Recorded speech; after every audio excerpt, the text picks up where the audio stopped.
Hello and welcome back to Beyond the Veil Background Information. We're continuing our culture videos regarding Veil television, and as always, the culture videos are literally relating to things in the Veil universe as well, what they expect and what they deal with, rather than just sort of expecting them to be exactly the same as what we have. So, what is beyond the veil? So when I do these videos, it's literally just talking about it. It's not necessarily using references. Although with the television stuff, you can see there's a lot of parallels between what we see and what they see. And the problem is as well when you actually look into doing these discussions, and you look into things about television, you realise there's a lot of repeated things or like formats that are generally general mainstays, but I suppose it sort of fits into that whole idea that there's only seven true actual story types that exist. So anyway, we're going to talk about veil comedy.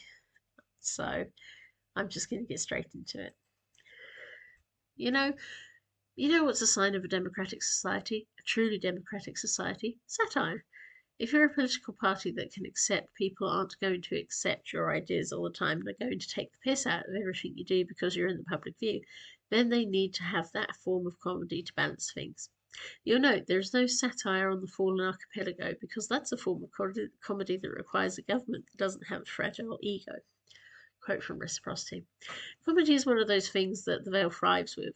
Having had influence from demons from the beginning, comedy has often been the only tool for many to come to terms with this strange duality of their existence, as well as to find the light in all situations. Over the years, comedy has changed from the sort of Greek plays that a modern audience might not comprehend as a comedy to the form of gallows humour, satire, sketch show, romantic comedy, situation comedies, cartoons, and slapstick, as well as parody.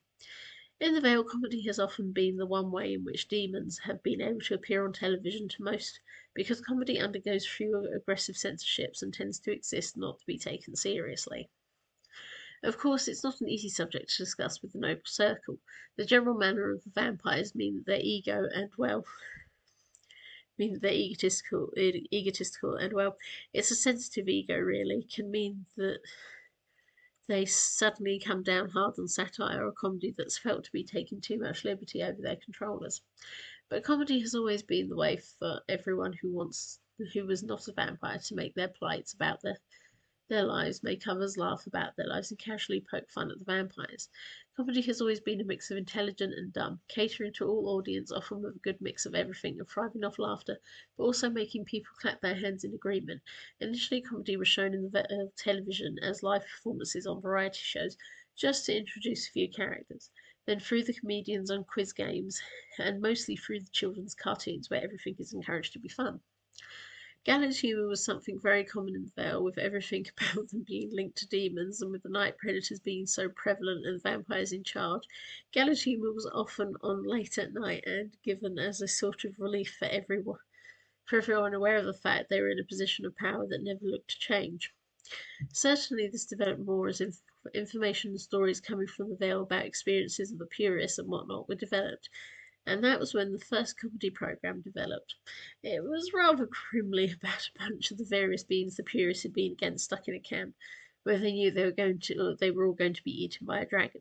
Each character represented the cycle of grief with their reactions to their event, and curiously, all of them would end up in situations where they were trying to escape, and it made fun of the purist movement, introducing characters that were hypocritical of their own beliefs to prove that the collective denial of the purist belief was what made them. It it was incredibly popular and even went through a redevelopment and release in more recent days, but it started something that hadn't been expected that opened comedy up further, actual series about funny characters. The first shows to turn up were for children, made by comedians that could do slapstick and created characters that got into silly situations that children could understand. There was no greater commentary to it, but the characters were individual and became popular. Then there were situation comedies, often things that liked to show real life, only more absurd, from a hilarious series about a human dentist and his variety of veil clients, and some of the crazy things that would happen, from a demon trying to encourage him they could make his dreams come true, to a werewolf that he had to chase around with a grass broom waterfall while screaming, "Why are you running away? Aren't you supposed to try and eat me?" To a fussy vampire client that he was not sure might be trying to seduce his daughter. It was different for playing on a human perspective, but it was long running, with lots of different aspects being brought in as he had to retrain, get used to not having non-human staff members, including one figure that was a succubus and pulled on purely for sexual humour, to his wife's own accidental understanding that she was actually not pure human at all. It was more than enjoyable and ran for 17 seasons over 20 years, with many others trying to pull up to match it and developing more outrageously as well as more outrageous as well as enjoyable series. During the 80s, though, the desire for new television that matched what was popular and could settle both older audiences and younger audiences meant that satire was finally having its chance. Initially, it started with a news comedy quiz program long held on the radio being produced to go on television, with some of the more prominent comedians from the radio making their chance and allowing non-comedians to join them and often get themselves burnt by the comedians willing to use the news to attack them and call them out. It was a program that was... Sorted.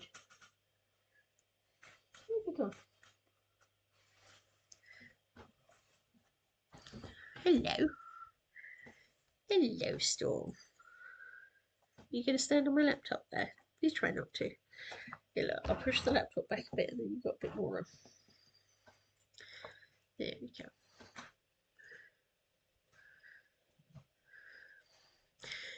It was a program that was soon developed in every country in different formats that suited them, but was basically the same setup and very popular. From it, the sketch comedies developed as recent aspects of news or particular people that were causing chaos were drummed in by actors pretending to be them and joked about. Then there were situation comedies that became more political and allowed them to follow different kinds of people, whether they were supposed to be activists trying to find a cause they could get their fame from, and realizing how selfish they were to the hilarity of pompous politicians that needed their evil demonic assistants to tell them what to do. This also developed into the more ridiculous comedy stories for the teen audience, wherein younger characters were dealing with the modern world they were living in, and this developed into student comedies, and then in the 90s something more curious happened. Romantic comedies were often just settled as just movies. They were often too simple of A meets B and get together, that the idea of running a series based on that sort of thing did not quite work. But during the 90s, it was obvious that characters destined to be together were always being clear cut, and fantastic partners were not the flavour.